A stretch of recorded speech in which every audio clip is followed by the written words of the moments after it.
ওদের হাতের ওদের কলমের কোনো সংস্কার আমরা সহজে মেনে নেব না। সংস্কার যদি করেন আমরা কারেকশন করব।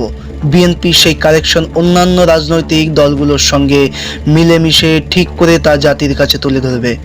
ওই সমস্ত তথাকথিত বুদ্ধিজীবী যারা এদেশের নাগরিক পর্যন্ত নয় তাদের দিয়ে আপনারা সংস্কার করবেন, এটা আমরা মেনে নেব না। গতকাল বিএনপি ও এর অঙ্গ সহযোগী সংগঠনগুলো ঢাকা মেডিকেল কলেজ ও হাসপাতাল শাখা আয়োজিত আলোচনা সভা ও ইফতার মাহফিলে বিএনপির স্থায়ী কমিটির সদস্য মির্জা আব্বাস এই কথাগুলো বলেন। বিশেষ কিছু দলকে সুবিধা দেওয়ার জন্য সংস্কার চলছে বলে অভিযোগ করেন মির্জা আব্বাস। তিনি বলেন, আমরা চাই নির্বাচনের জন্য যতটুকু সংস্কার দরকার ততটুকু করে নির্বাচন দিন। নির্বাচনের পর যেই ক্ষমতায় আসুক তাকে আমরা সালাম দিয়ে মেনে নেব। কোনো অনির্বাচিত সরকারের ব্যক্তির কোনো কথা আমরা মেনে নেব না।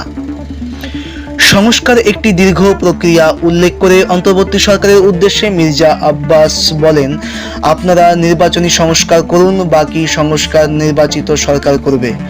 বিনা ভোটে দেশের মানুষকে পরিচালনার চেষ্টা করা হচ্ছে বলেও অভিযোগ করেন মির্জা আব্বাস। তিনি বলেছেন, কয়েকজন তথাকথিত বুদ্ধিজীবীর পরামর্শে দয়া করে অশান্তির দিকে ঠেলে দেবেন না। আমরা শান্তি চাই।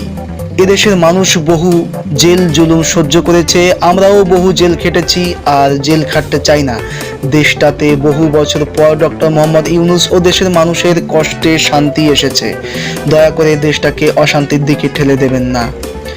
নির্বাচন অনুষ্ঠান নিয়ে রাজনৈতিক অঙ্গনে সংশয় সন্দেহ থাকার কথা উল্লেখ করে মির্জা আব্বাস বলেন, নির্বাচন নিয়ে বহু কথা শুনেছি, কেউ বলছে নির্বাচন হবে, কেউ বলছে হবে না। আমরা কোনো কিছুতেই বিশ্বাস করতে চাই না। আমরা বিশ্বাস রাখতে চাই ডক্টর ইউনূস যে কথা বলেছেন তার কথা রাখবেন। আশা করছি ডিসেম্বরের মধ্যে একটা নির্বাচন পাবো। আমরা দেখছি ডক্টর মোহাম্মদ ইউনূসকে একদল লোক বোকা পেয়েছে, যা খুশি বলে যাচ্ছে, করে যাচ্ছে। ওই লোকগুলো যারা সংবিধান নতুন করে লিখতে চায়। অন্তর্বর্তী সরকারের প্রধান উপদেষ্টা ডক্টর মোহাম্মদ ইউনূসকে উদ্দেশ্য করে মির্জা আব্বাস বলেন, আপনার ডান পাশে বা পাশে যারা পরামর্শ দেয় তারা কারা? তাদের সাথে জনগণের সম্পর্ক কতটুকু? কয়েকজন তথাকথিত বুদ্ধিজীবীর পরামর্শে দেশকে অশান্তির দিকে ঠেলে দেবেন না। বিএনপির এই নেতা বলেন, সমন্বয়কদের একজন বলছে 5ই আগস্টের আগে বিএনপি এক দফার পক্ষে ছিল না।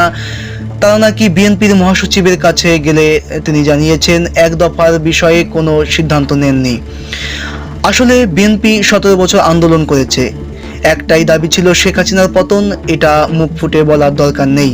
ঢাকা মেডিকেল কলেজের ডাক্তার মিলন হলে আয়োজিত এই ইফতার মাহফিলে বিএনপির স্বাস্থ্য বিষয়ক সম্পাদক ডাক্তার রফিকুল ইসলাম খান, ঢাকা মহানগর দক্ষিণ বিএনপির আহ্বায়ক রফিকুল আলম, সদস্য সচিব তানভীর আহমেদ সহ বিভিন্ন পর্যায়ের নেতারা বক্তব্য দেন।